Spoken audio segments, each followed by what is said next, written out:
Welcome. This presentation gives an overview of the entire Murbank and Muriel ecosystem. It comes with digital notarization, a treasury for governments, various payment systems, predominantly a gold-infused currency, and a dynamically pegged coin. Many government currencies struggle with inflation with no chance of escape. In order to save their economies, they often go into debt to the central bank and in turn face risks of major problems long-term, including total chaos. This cycle has to end. This presentation will prove to governments that they can stop inflation immediately by creating a currency that can deflate itself and inflate at will as they supply it liquidity. This can be done using cryptocurrency and systems developed by some of the top developers in the world. The first step they should take is trading commodities for digital currencies such as Ethereum. Lower fees are available for Ethereum on Polygon respectively. Murbank has acquired existing technology for a coin that deflates and inflates at will. The deflation system is quite elegant in that the coin's total supply can decrease, and citizens who experience deflation have their funds placed in a savings account. This savings or reserve account remembers when their funds were set aside and, like a bond, can be released when the economy inflates again. Users may also sell those reserve savings bonds in the interim. This forms a decentralized Federal Reserve, where their own people become the Reserve Bank, a people's bank. This can be deployed to a government gradually, as local banks destroy their funds in exchange for this country-based crypto. Decisions on when to inflate are made collectively by those who hold the coin based on whatever criteria they want. For example, they may synthetically peg to gold or oil, adjusting market rates accordingly. Murbank's second part of the solution involves supplying cash flow to the system. This is critical so the international community gains the confidence to purchase and trade in the government's currency, and this immediately liberates them from any political duress. The cash is supplied in several steps. The first involves the implementation of Muriel's notary system, which is under development. This system aims to update all of the government notaries so their signed documents and agreements can be posted to a blockchain. The notaries post multiple confirmations with multiple notaries to give the blockchain world confidence in the truthfulness of these documents and promises.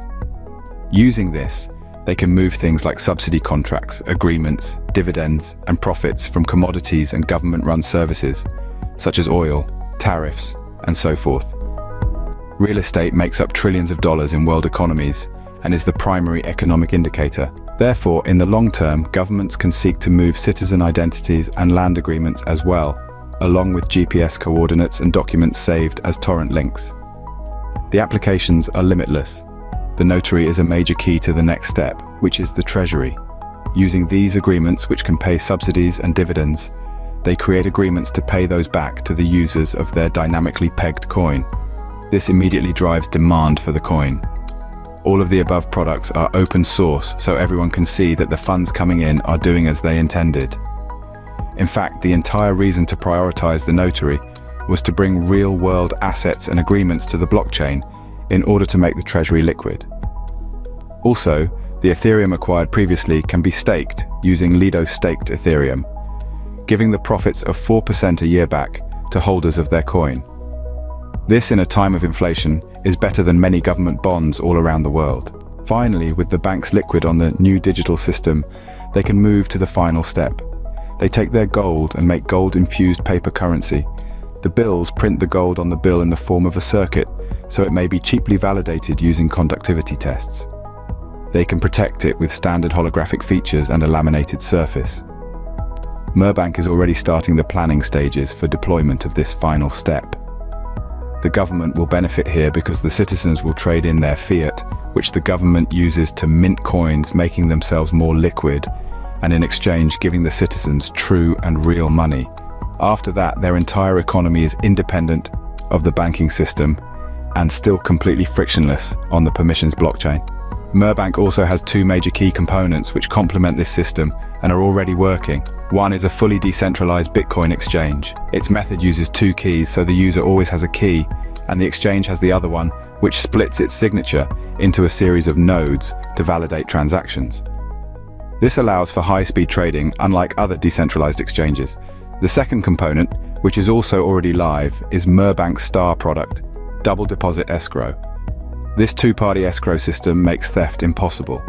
The way it works is two parties make an agreement and place deposits into a joint account.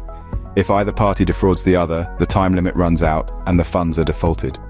This creates an extremely strong incentive to be truthful because both parties must work together. This creates a win-win or lose-lose situation.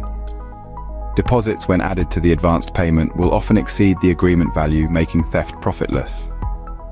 This can be useful in international deals where someone may not be trusted or they have trouble finding an escrow. Also, traditional escrows can't actually stop theft and often partake in it via collusion. This is the first time in history a product has been able to prevent a problem like this before it even occurs. Hacking is one of the most serious problems in the digital world. With automatic updates, enclaves, zero-day and zero-click, we have only come to one conclusion. For the highest level of security, users will be encouraged to use offline signatures from computers that never hold an internet connection when doing large, important deals. These makes hacking almost impossible. These can run through smart accounts, which let people control spending limits, allow for account recovery, and all of the pleasant things the traditional banking system offers, but with a much higher level of security while being fully open source and decentralized. In the short term, the remittances can be performed using Ethereum, cryptocurrency, ATMs, and prepaid cards, and a potential placeholder token. The ultimate goal would be a nationwide Bitcoin ATM network designed to dispense gold-infused bills and release those bills through banks. Introduce compatibility with custom NFC payment systems, and ensure that users can easily switch between physical gold-infused bills and digital currency. In summary, there is several major steps, all to be implemented in order.